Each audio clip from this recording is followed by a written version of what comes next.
upon him stood in the valley of Tauba to engage the forces that were mobilized against him and his followers. He was told to initiate an action. What am I saying, brothers and sisters? That God helps those who help themselves. So we must initiate an action. So we have made the call and you have responded.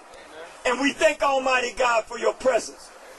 I have with me to my left a brother who's been on the front lines initiating actions in Brooklyn, New York.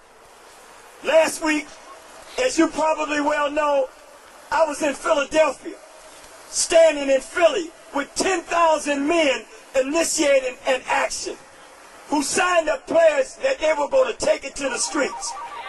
And while I was there, I got a call from Cleveland about a grandmother who wanted to turn herself in and her family so she can deal with her due process. She initiated an action after another action had been initiated. And even though that's a tragedy, we commend her for what she did. And so there is truth to the spirit of movement. What am I saying? That when people begin to see movement, when they see action, when they see people working out and stepping out in truth and justice and for peace, their conscience becomes fit. You know what I mean? They become more conscious of their action.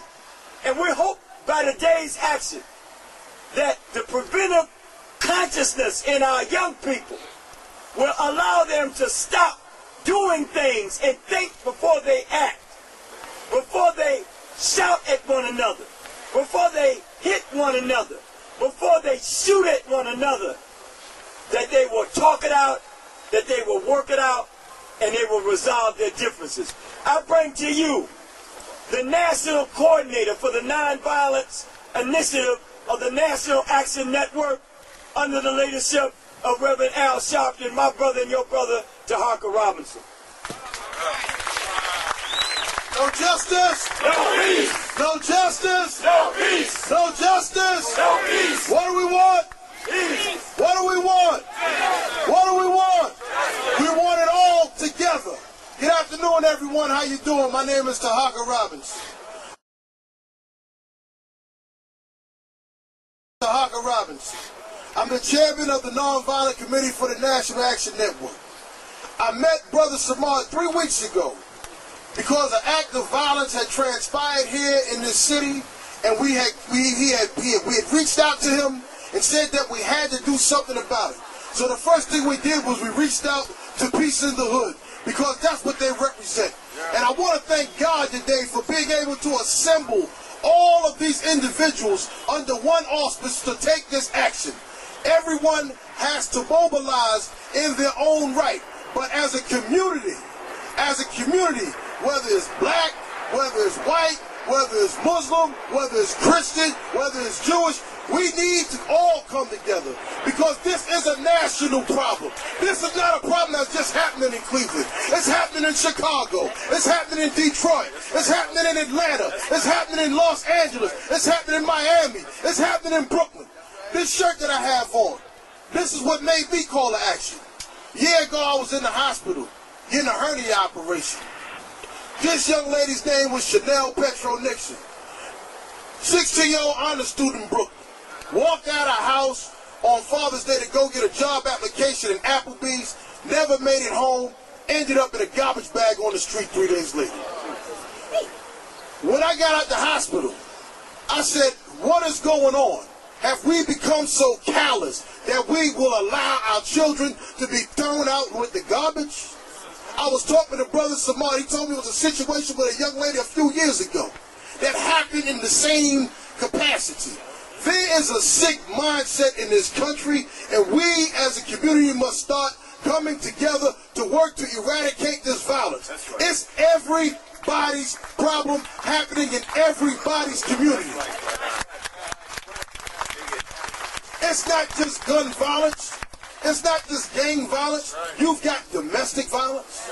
You've got child abuse. You've got sexual abuse. You've got all these different forms of violence that are going through our community.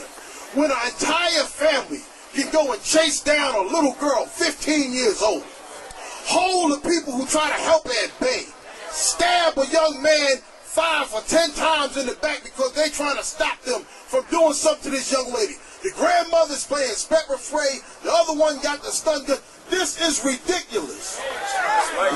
That's right. Through all communities, we have to transcend our spiritual beliefs. We have to transcend our cultural beliefs. We have to transcend our political beliefs to come together to be able to mobilize to remove this element.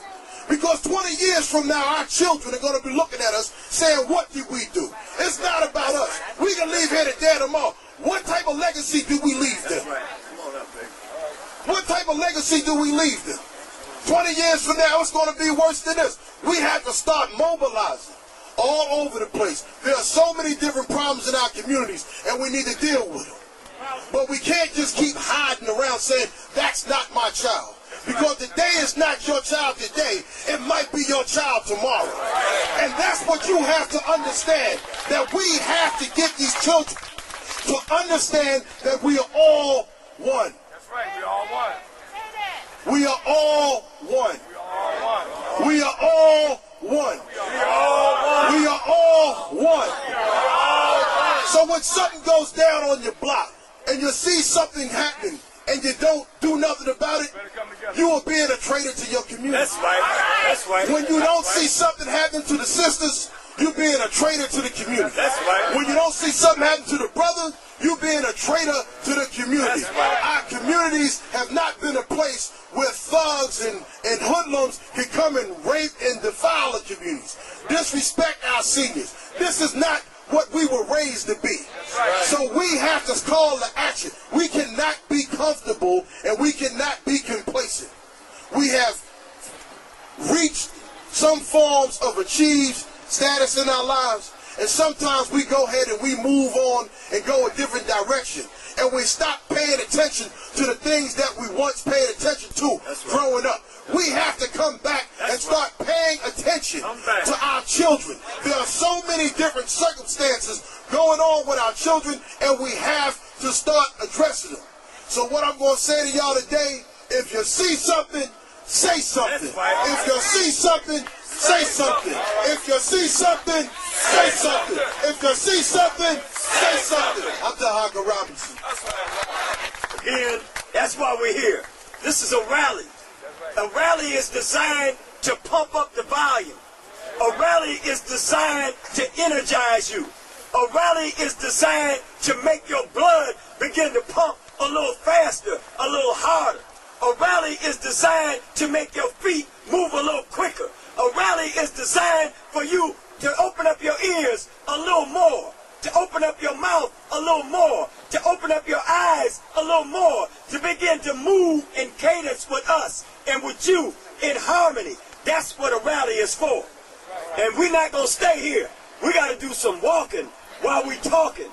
And we're going to do more acting than we talk after today.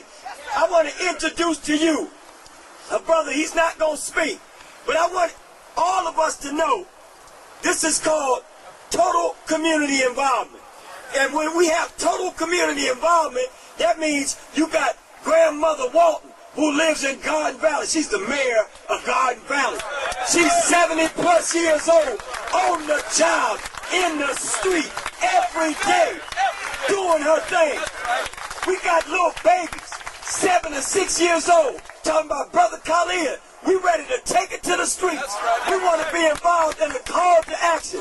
We got brothers behind us today. They're not cowardly. They're not sissies. They're not punks, but they're not thugs. They're not gangsters. They're ready to take it to the street. We got women who have stood out on the front line for years,